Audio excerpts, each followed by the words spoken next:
It was supposed to be a night we remember forever, and I guess we will just not for the reasons I imagined. Our 10th wedding anniversary. I made reservations a month in advance at Ocean View, the most expensive restaurant in town. I had my best suit on, a fresh haircut, and a little black box burning a hole in my pocket. Diamond earrings, custom elegant. I thought I was doing everything right. She was already 30 minutes late when I started to worry. An hour in, I started getting looks from the waiters. An hour and a half, and the manager offered to hold my table until she arrived 2 hours, and I had gone through 3 overpriced cocktails trying to keep my face from falling apart. 2.5 hours, and my stomach had turned to stone.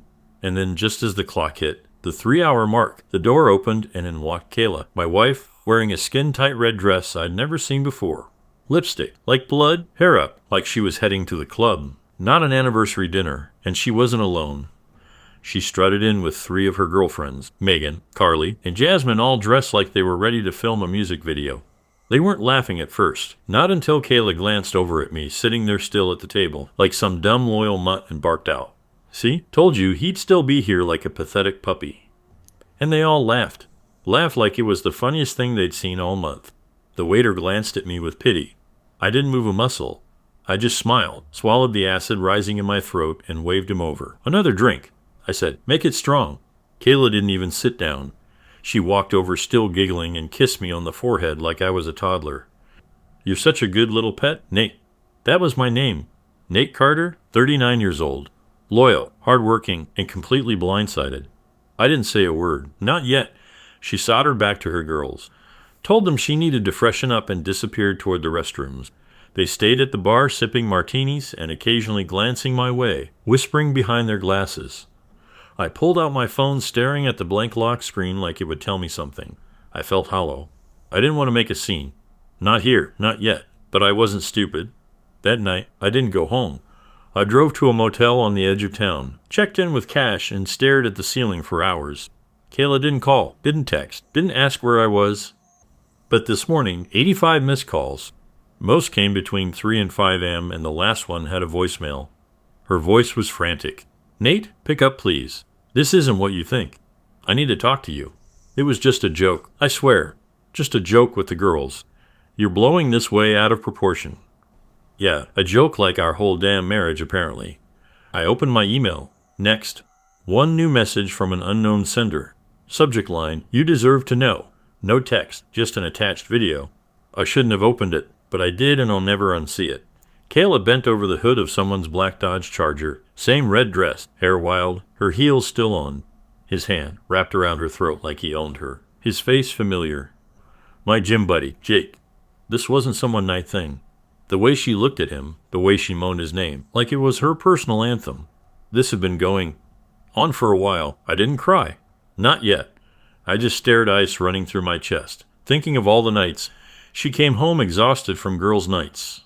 All the times. I made her tea, massaged her feet, told her I'd love her till my last breath. And she was out there doing that. I stood in the motel bathroom, gripping the edges of the sink, like it was the only thing holding me to this world. My face looked pale, older, cracked with confusion and shame. And the worst part, I wasn't even surprised. Not really. I think deep down, I knew that night at Ocean View. That was just the moment the illusion shattered. The performance ended. The mask fell. My wife, the woman I swore to protect and cherish, had become a cold, laughing stranger. And this was just the beginning. I didn't go back home. I couldn't. Not after that video. Not after the sound of her voice moaning someone else's name played on repeat in my head, like a twisted lullaby. I sat on the edge of that motel bed, numb, feeling like I was floating just outside my own skin. 85 missed calls.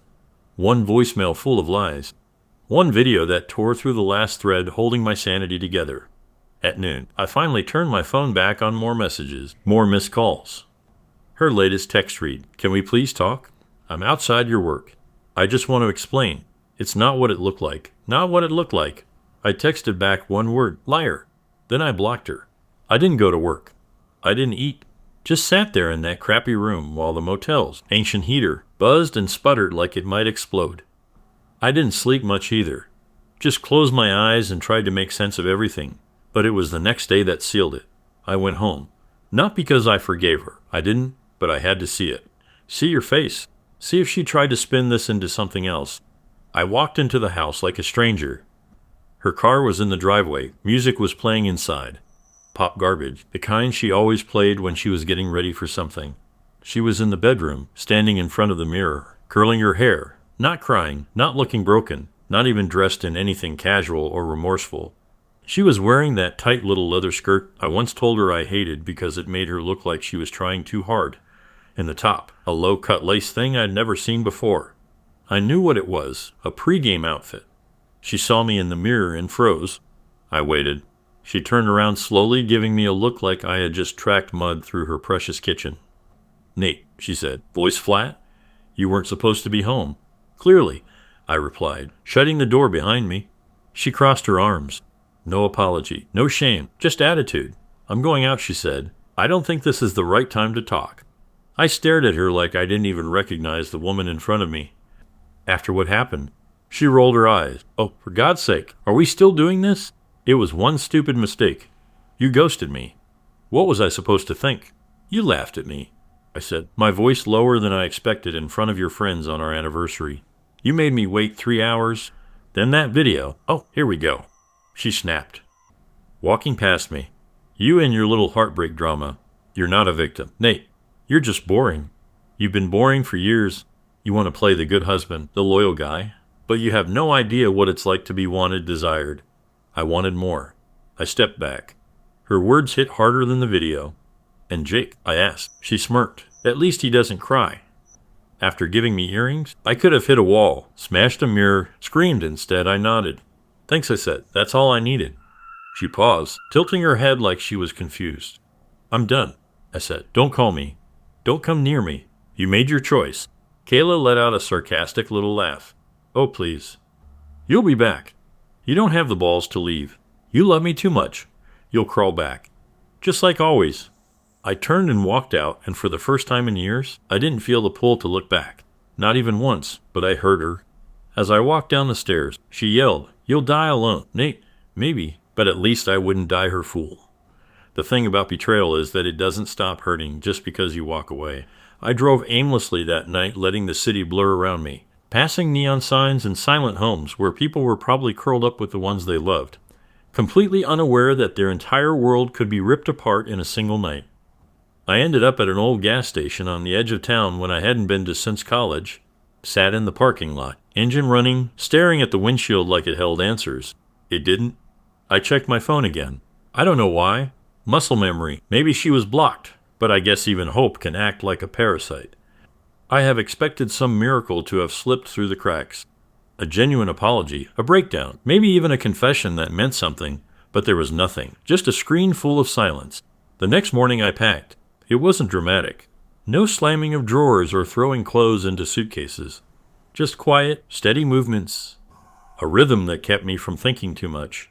I left the diamond earrings on the kitchen counter, still in their box, unopened. I hoped she'd see them and feel something guilt, maybe, but knowing her now, I doubted it. I wasn't gone an hour before the text started coming through other numbers. "We need to talk." Don't throw everything away over one mistake. You're being childish. "Nate, Jake doesn't even mean anything. I was just bored. You should have noticed."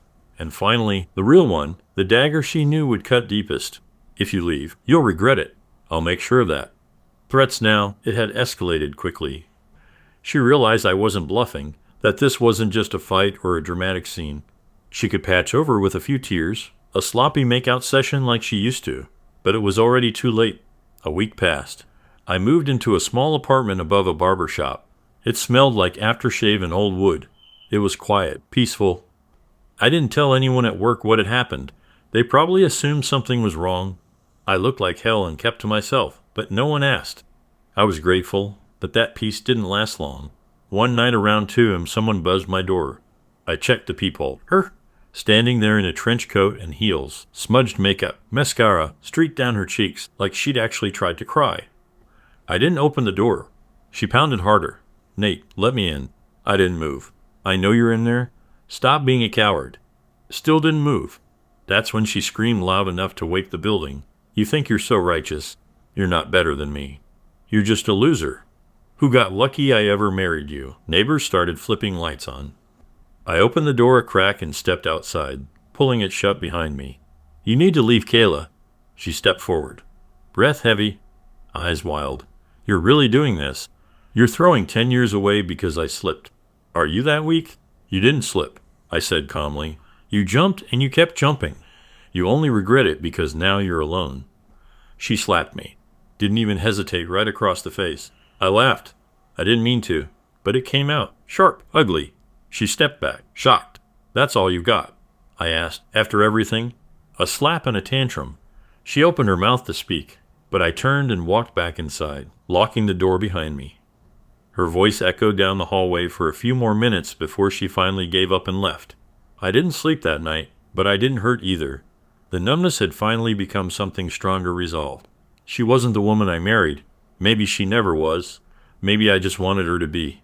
A few days later, I got served divorce papers filed by her, not me. After everything she did, after all the humiliation, she wanted to be the one in control to write the ending. She cited emotional abandonment as the reason. That part almost made me laugh out loud. Emotional abandonment from the man she mocked in public and betrayed behind his back. But I signed the papers without a lawyer, without contest. I didn't want a penny, didn't want the house, didn't want the car. I just wanted out. Clean break. Let her have everything. It would all rot anyway. Still the hits kept coming. 2 days after I signed, I got a message from an old friend Scott, a guy from high school who had stayed in town and ran a local gym. Hey man, you probably don't want to hear this, but figured you should know. Saw Kayla with Jake today. They were shopping for rings 2 weeks after our anniversary dinner from hell. She was ring shopping with a guy. She let use her like a weekend toy. No shame, no waiting period, no breathing room. She was erasing me, replacing me like I was some old furniture. She finally dragged to the curb. Part of me wanted to rage, to drive down there, crash the party, rip the diamond out of her hand and throw it in the gutter. But I didn't. I sat in my empty apartment with a black coffee and a cigarette. I didn't even smoke. Just holding it, thinking about how fast love can mutate into poison. Then came the real gut punch. My mom called. She had run into Kayla at the grocery store. She told me she misses you. My mom said gently, you overreacted. I had to pull the phone away from my ear just to keep from screaming. Overreacted.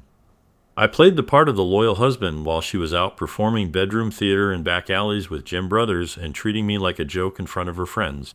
My mom didn't mean harm. She loved Kayla, thought we were soulmates. For 10 years, Kayla played that role to perfection when others were watching. Sweet, supportive, charming. The kind of woman mothers dream, their sons marry. But behind closed doors, the mask slipped. A long time ago. I just refused to see it. She stopped touching me about 2 years in. Said she was tired, busy, not in the mood. Said she was working on herself. So I waited. I made her breakfast, left love notes, took her on surprise trips. She rewarded me by keeping her affection locked away and giving her body to strangers who made her feel alive. Alive. That word stayed with me for days. Like I was the one who made her dead. Like her emptiness was my fault. A week passed. I didn't respond to anyone. Not Scott. Not my mother. Definitely not her. But then I saw her again randomly, at a diner. She was sitting in a booth by the window, sipping a smoothie and laughing with a man I didn't recognize. Not Jake. Someone new third in line, maybe fourth. Her hand was on his arm, fingers tracing the vein like she used to do to me when we were dating. I didn't approach, just stood by the register, waiting for my coffee, watching her from the side. She saw me. I know she did, because the smile on her face widened, like seeing me struggle in silence was just part of her dessert. She leaned in, whispered something to the new guy, and laughed like I never existed. I walked out without my coffee, and I didn't look back. 2 months passed. The divorce finalized. No court drama, no drawn-out battles. Just a cold envelope in my mailbox confirming that the state of California no longer recognized us as husband and wife. It should have felt like relief. Instead, it felt like an obituary for a man who never existed. I tried to build routines at the gym, more cooked for myself. Started reading again. Things I hadn't done in years because I was always wrapped around her needs, her moods, her chaos. It was like learning to walk after being in a coma. I kept stumbling. The nights were the worst. That quiet hour between midnight and dawn when the rest of the world sleeps and your mind digs into old wounds, like it wants them to bleed again. I'd lie there, staring at the ceiling, replaying moments the way she used to curl up on my chest after movies, the way she smiled in our wedding photos, the way she held my hand, like it meant something. I kept asking myself the same brutal question. Was any of it ever real? Or had I been living in a fantasy scripted by a woman who knew exactly how to act like she loved me? One night I cracked. I opened the photo app on my phone, scrolled all the way back to our first vacation, Cancun 2015. There she was, Kayla in sunglasses, laughing on the beach, holding my hand, her smile stretching wider than the ocean behind us. My stomach twisted. I remembered how I'd proposed the next week. She said yes before I even finished the sentence. That smile. It looked genuine, but now I couldn't tell. Maybe she had just been playing the part from the beginning, rehearsing the role of perfect wife until she got bored with the script. I deleted every photo of her that night. All of them, even the good ones, especially the good ones. It didn't change anything, but it felt like taking a brick off my chest. Then came the bomb I didn't see coming. One of her old friends, Carly, the same one who laughed at the restaurant, messaged me out of nowhere. Said she wanted to clear her conscience. I almost deleted it without reading, but something in me needed closure. Her message was short. You didn't deserve what she did. None of it was an accident. She's been cheating on you since year 3. Jake was just the one who got caught. There were others guys from work, from the gym, even a trip to New York, she said was a girls' weekend. She met a guy there too. We all knew. We just didn't say anything because, well, we thought you knew or maybe you just didn't care. I sat in silence for a long time. I had been married to a fiction, a performance, a circus where I was the clown spinning plates while she danced behind my back with whoever gave her a thrill that week. The rage didn't come. Not anymore. Just a strange calm, like standing in the middle of a tornado and realizing the damage had already been done. Nothing left to break. I wrote back one sentence. Thanks for finally saying something. Hope your conscience sleeps better now. I left it at that. What else was there to say? I knew now that what I had with Kayla wasn't love. It was dependency. She needed attention, control, worship, and I gave it to her thinking it was love, thinking I was enough. But to her, I was never more than a mirror, something to reflect her image back at her when she needed to feel adored. And when that stopped being fun, she found new mirrors, shinier ones, cheaper ones that didn't ask for honesty. I started therapy, not because I wanted to talk about my feelings. Hell no. At first, I just wanted to hear someone say I wasn't crazy, that everything I'd gone through wasn't some overreaction, that I wasn't weak for still waking up with her name in my mouth like a curse I couldn't spit out. My therapist, a guy named Dr. Ramsey, didn't give me sympathy, which I appreciated. No warm blankets or pity looks. He just listened, nodded, and asked the kind of questions that made me sit in silence for too long. Do you miss her? Do you miss who you thought she was? That one stuck with me because, honestly, I didn't miss her. I missed the woman. I thought she was the woman I built in my head. The one who used to send me those stupid little memes during the day or rubbed my back after long shifts or laugh like I was the only man on earth. But that woman was a ghost, a shadow she put on like makeup when it suited her. What I actually had? The lies, the manipulation, the disrespect. I didn't miss a damn bit of it. Still, the anger was there, even beneath the calm, especially when I saw how people reacted.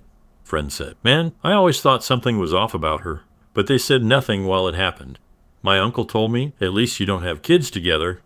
That would have been worse, as if the absence of children made betrayal less brutal. Even my boss, trying to be funny, said, "Well, now you can go get yourself a younger model." Everyone had jokes, but none of them had answers. You know what hit the hardest? The silence after the noise of the breakup. The shouting, the threats, the crying voicemails, the late night banging on my door. The silence was deafening. No text, no updates. Just a strange void where chaos used to live. But silence has a way of making you hear things you've been ignoring for years. Like how alone I really felt the last half of that marriage. Like how many times I excused her nastiness, her mood swings, her blatant lies because I didn't want to fight. Like how I let her rewrite reality in front of me. Call me paranoid. When I found unfamiliar cologne on her jacket, insecure when she started locking her phone, controlling when I asked why she never came home before midnight. The truth is, I wasn't a perfect husband, but I was present. I showed up. I stayed loyal. Now she was probably out there telling people I was too sensitive, clingy, or emotionally unstable, because that's what people like her do. They rewrite history to stay the hero in their own version. Let her tell whatever story she needs to in order to sleep at night. I don't need to fix the narrative anymore. I just need peace. Real peace. Not the fake kind I had while lying next to someone who flinched when I touched her. I started running again. I stopped drinking. I picked up old hobbies, building stuff, sketching hell, even playing guitar again. Not because I was trying to heal like some Instagram self-help page, but because I needed to remember who I was before she infected every corner of my identity, and slowly, I started feeling like me again. Not the version of me she twisted. Not the broken shell who waited 3 hours in a restaurant thinking she was just running late. But the real me, the one who deserved better, the one who's finally starting to believe it. I saw her one last time. It wasn't planned. I was at the farmer's market on a Sunday morning picking up coffee and fresh bread, making small talk with the vendors, like I actually gave a damn about basil. And then I heard that laugh. Her laugh, the one that used to be infectious before I realized how fake it was. She was there strolling through the crowd in a short floral dress arm locked with some guy I didn't recognize. Not Jake, not the guy from the diner. Another one. This one looked younger, barely out of college. She was performing again, hair tossed, perfectly make-up, like a photo shoot, acting like life was one long Instagram reel. She saw me. Of course she did, and she didn't flinch, didn't look away. She leaned in, whispered something in the guy's ear, and they both looked over at me like I was a homeless man begging at the gates of their happiness. He laughed. She smirked. I think she thought she'd want something. All I could think was how exhausting it must be to keep acting that hard all the time.